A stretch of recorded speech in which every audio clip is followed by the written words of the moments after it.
going on, everybody? Cliff here, coming back at it, finally doing some bridge fishing in the beautiful Florida Keys. Still got a little bit of cloud cover today, but not too much of a crowd. Pretty decent conditions. Let's see what we can get into today. Stick around for some awesome content. So I've had some questions about the tackle that I use for those who are trying to plan a trip to come down bridge fishing. So I recommend, for 80% of the time, you want a kind of a medium saltwater rated spinning combo. Like I use a medium toadfish inshore 7-foot 2-inch medium action extra fast rod. I have this loaded with Seaguar 20-pound Tatsu fluorocarbon. It's a really nice fluorocarbon. It's really low visibility and really strong too, abrasion resistant. And I top it with a 30-pound leader with Seaguar Gold label, 30-pound clear fluorocarbon. It's nice to have that little extra bit of 30-pound because there's a lot of obviously there's a lot of structure around, whether it's the actual pilings or the bridge itself, or there's a lot of like coral rock and other underwater structure that you might not see out away from the bridge and out obviously underneath the bridge too.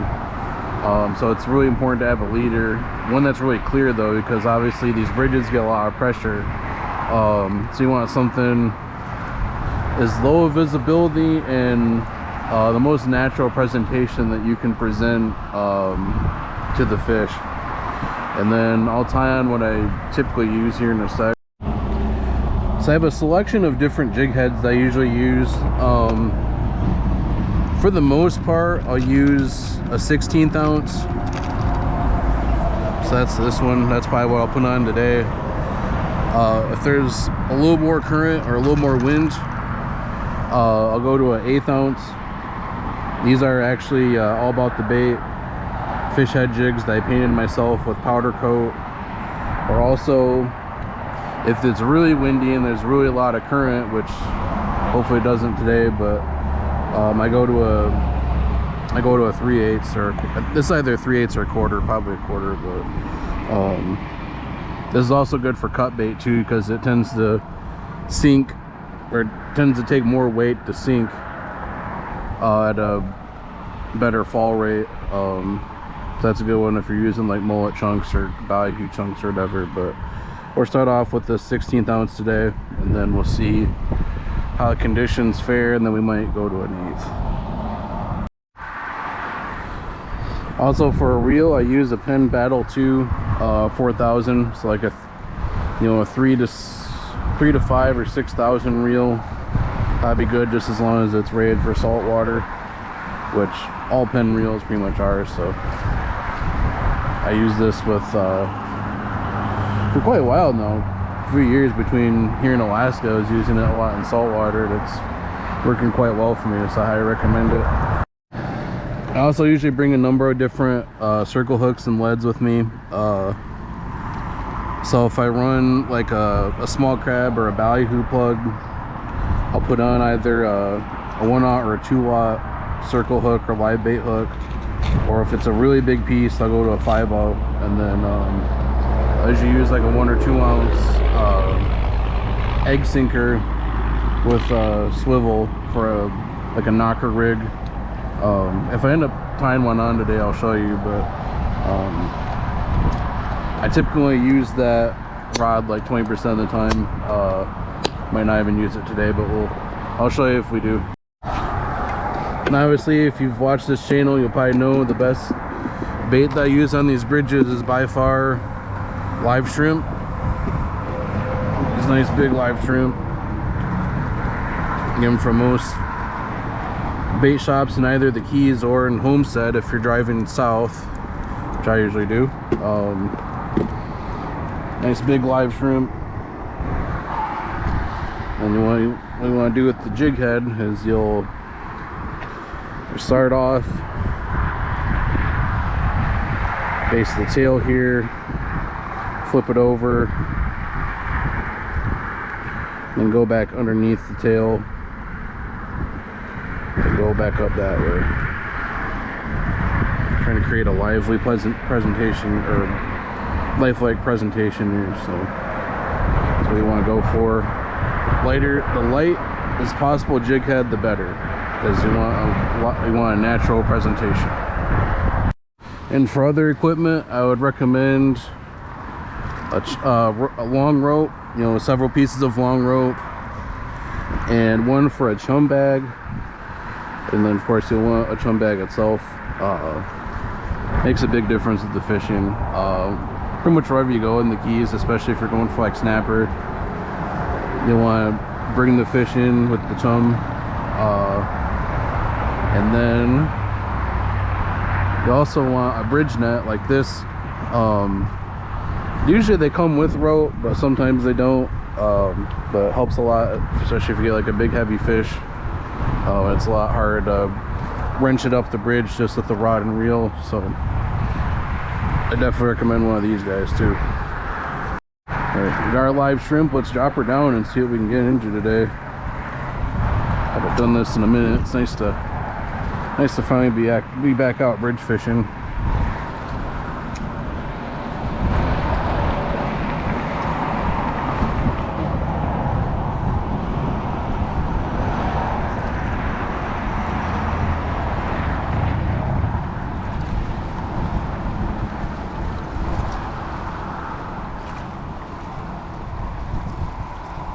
Oh, something's playing with it.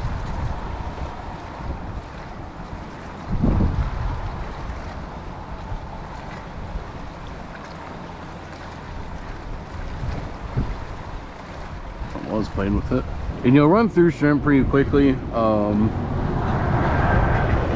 I usually like to get like 4 dozen, depending how long you want to fish, but usually 4 dozen's my go-to.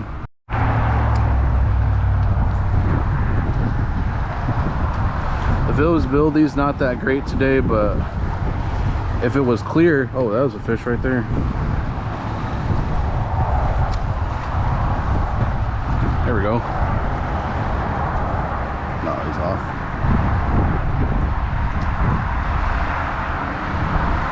If it was clear, you'd see fish right in the chum slick, but the water's a little bit murky today. There we go.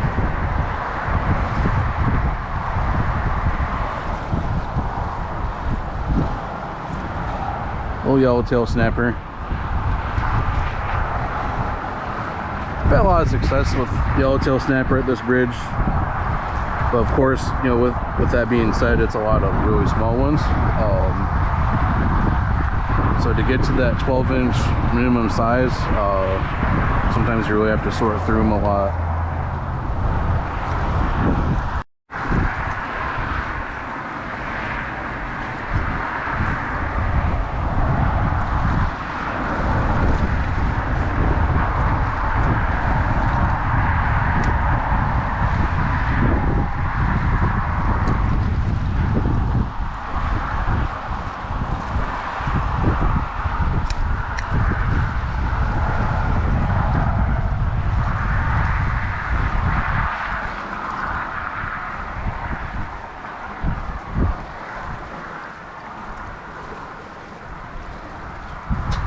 There we go.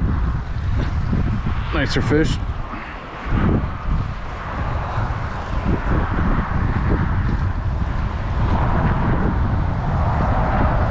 A little nicer yellowtail, but he's definitely short too.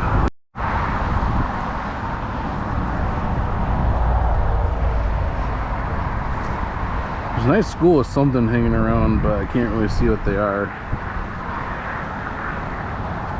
Hopefully they're jacks.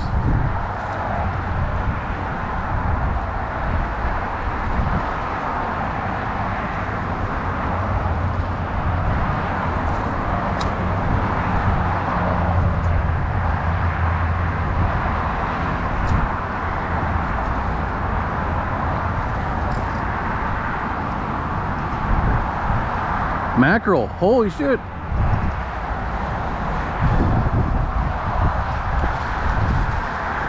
Woo! That's zero. Haha. Nice one too. So a good way to check for regulations is if you know what the fish is. Well, I guess you can actually look at pictures too, but to go on your phone and then download the app.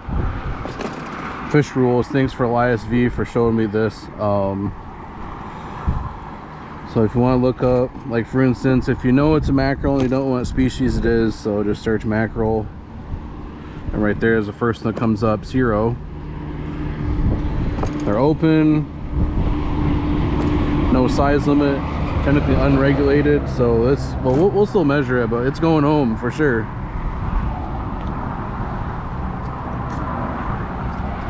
That must be what that school was down there that I saw. Look at those teeth on that. Ooh.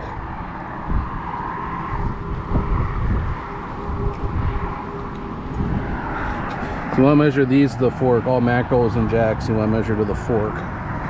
So it's like 13, 14, or 13 and a half to the fork, but we'll still keep it. Fish for the box. Woo!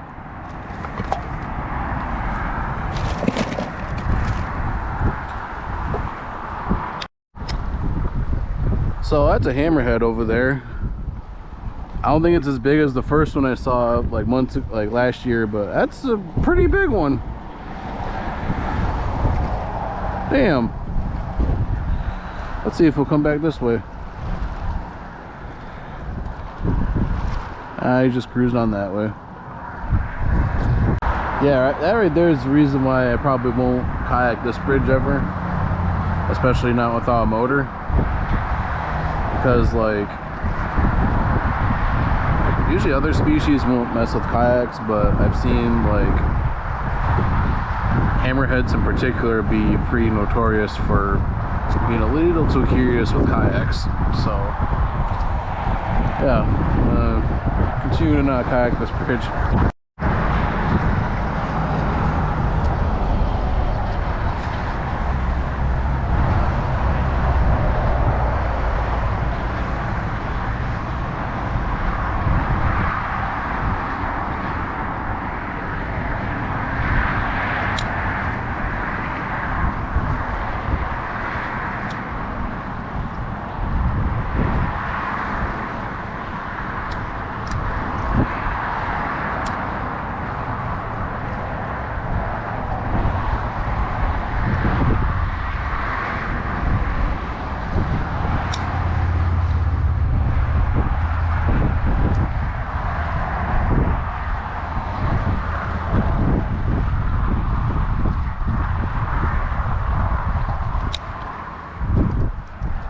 There we go.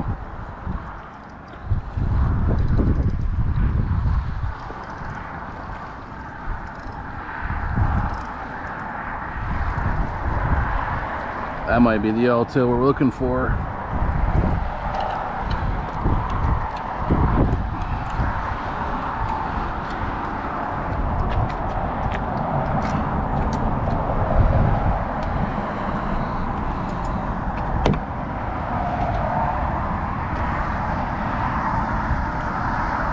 Oh my goodness, so close.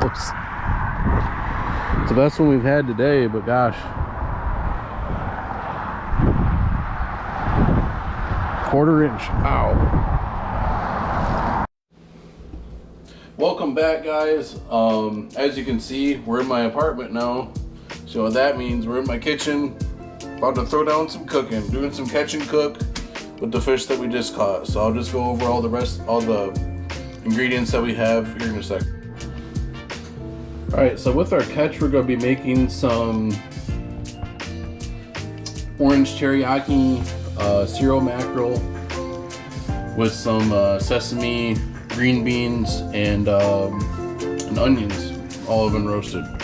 So for this recipe, for ingredients, you'll need 1 yellow onion, 1 orange, about 10 to 12 ounces of green beans. That's a 16-ounce bag, but we're not going to go through all that.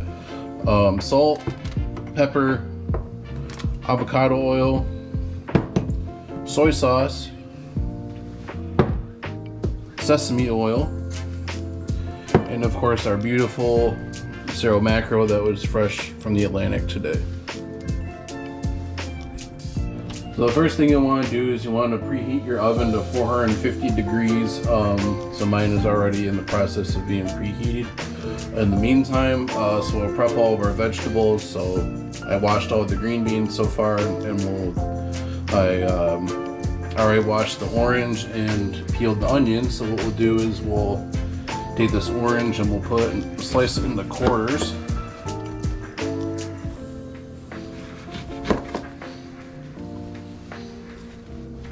Smells beautiful. And then we will kind of roughly cut our onion, not super thin or anything, just kind of in like bite-sized pieces, you know what I mean? So.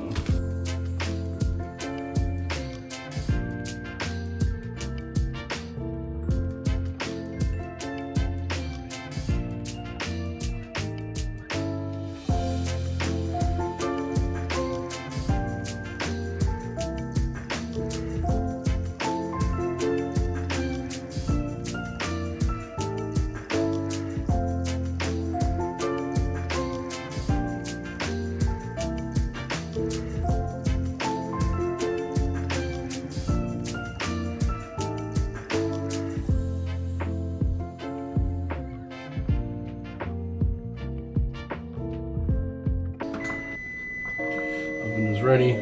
Okay. So we'll take these and we'll grab a baking sheet. Set all of our orange pieces to the side for now.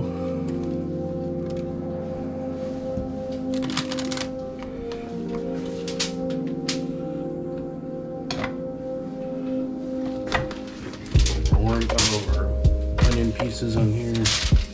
All right, and then we'll take green beans,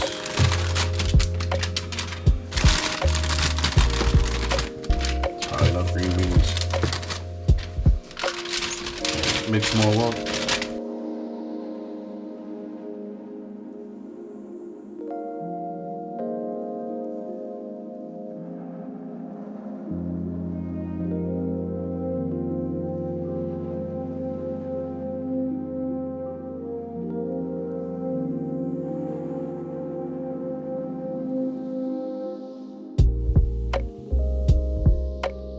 So now, take some salt,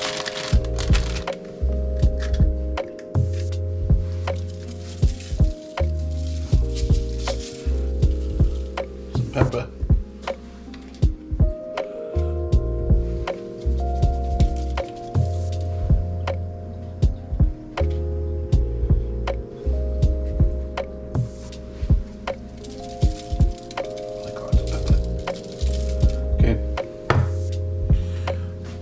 take some sesame seeds.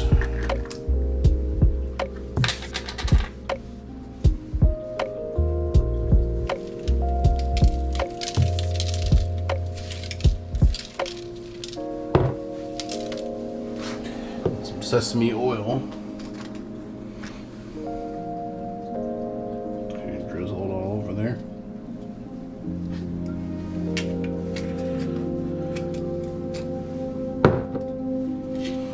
Mix it all up.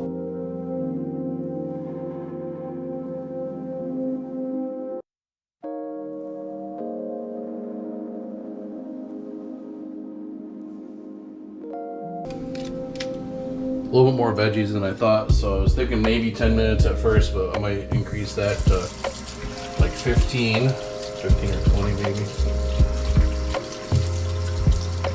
No matter, it'll give our fish a little bit more time to marinate. Pop this in the oven for a little while. Pre-cook them a little bit.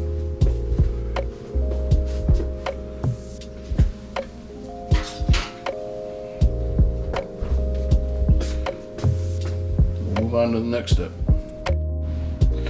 Next we'll make our marinade. So we need some soy sauce, probably I don't know, about like 1/3 of a cup of soy sauce. Okay, never mind, we're good. So, also forgot teriyaki sauce. So we'll put teriyaki sauce in there.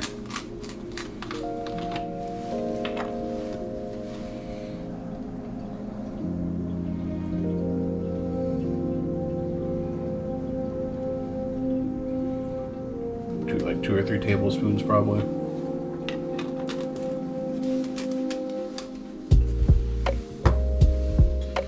Take a big squeeze orange juice, of fresh squeezed orange juice.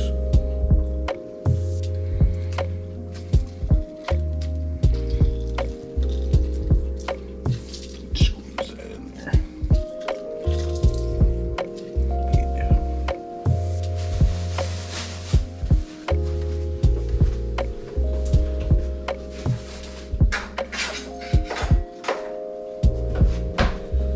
Nice stir.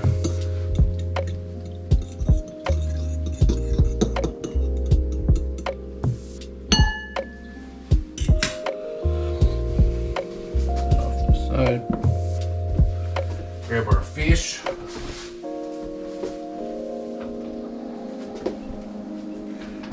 Grab our fresh zero mackerel. Grab a quart-sized freezer bag.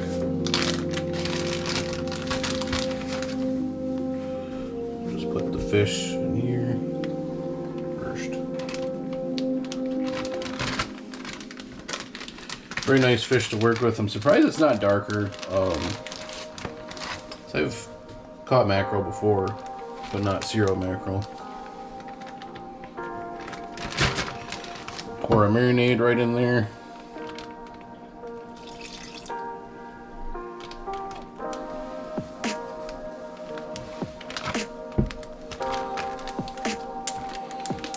Wrap it up. Make sure it's all covered in there.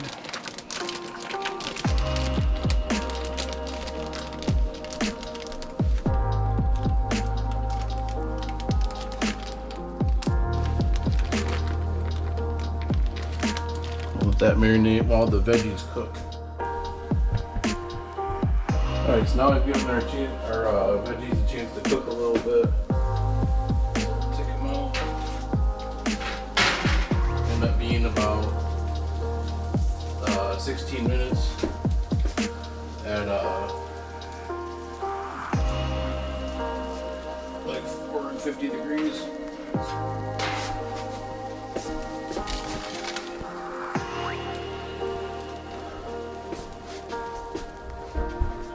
Heat to like 425. Go ahead and give these a stir. Oh, they smell amazing.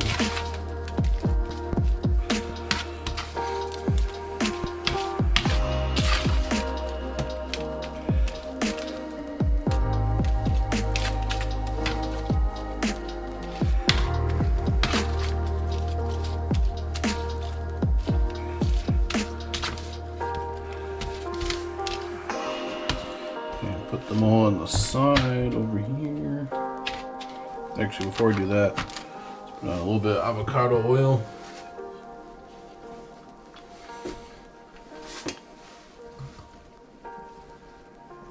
Make sure our fish doesn't stick.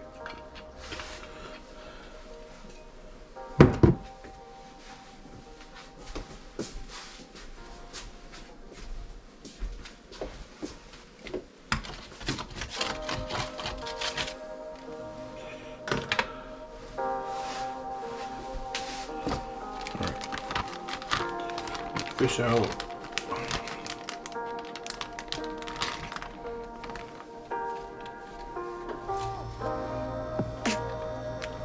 This is marinated to perfection.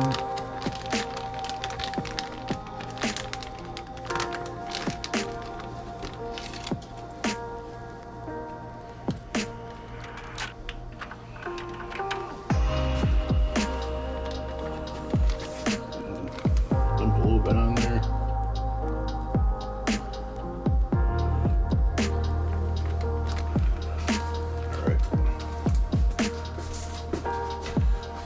Back in the oven for like 20 minutes on 425 degrees.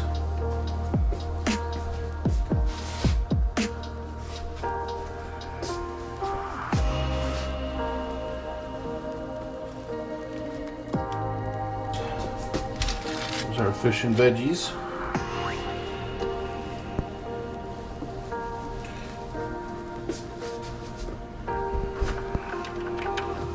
And stir the veggies a little bit.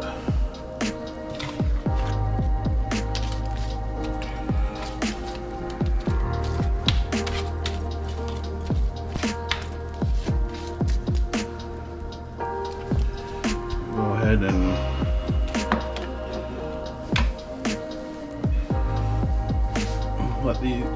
while we let everything rest for a few minutes, we'll go ahead and top the veggies with a little more sesame.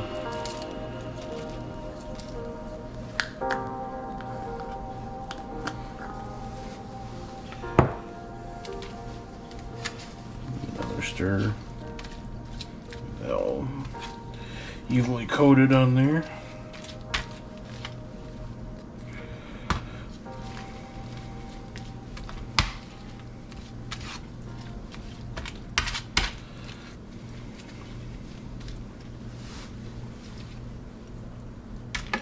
And for our fish, we'll do another big squeeze of orange just so the fish doesn't dry out too much.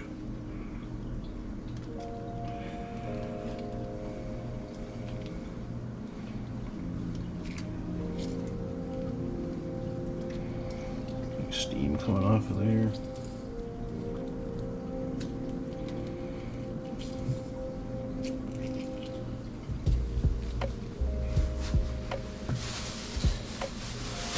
That rest for like 5 minutes or so. Alright, so we give some time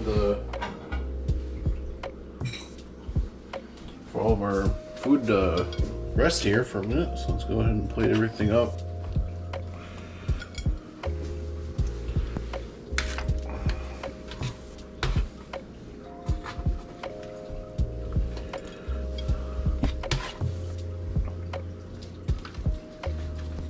Hard to do with one hand.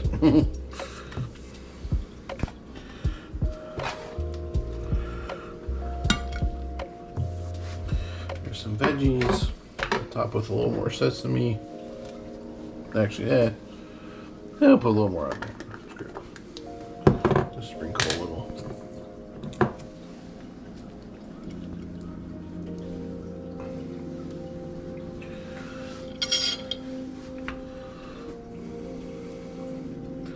Some of our fish. Beautiful white flaky meat. It's all cooked. There we are. Now time for the moment of truth.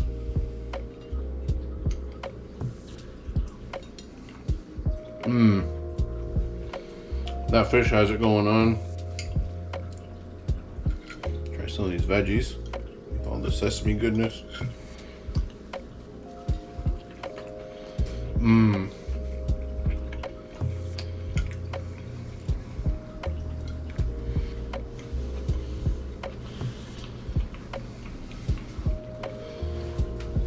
Fantastic stuff. And of course, a Keys meal isn't complete without some delicious key lime pie. This is from Lazy Lobster. It's probably my favorite pie in all the Keys. So delicious. Well, I hope you enjoyed today's video. It was great to get out there and get some more bridge fishing and do a little more cooking content for you as well. If you're not subscribed, remember to go ahead and hit that subscribe button and turn on notifications so you don't miss a video. But thanks for watching. Appreciate your support, and I'll see you in the next one. Take care.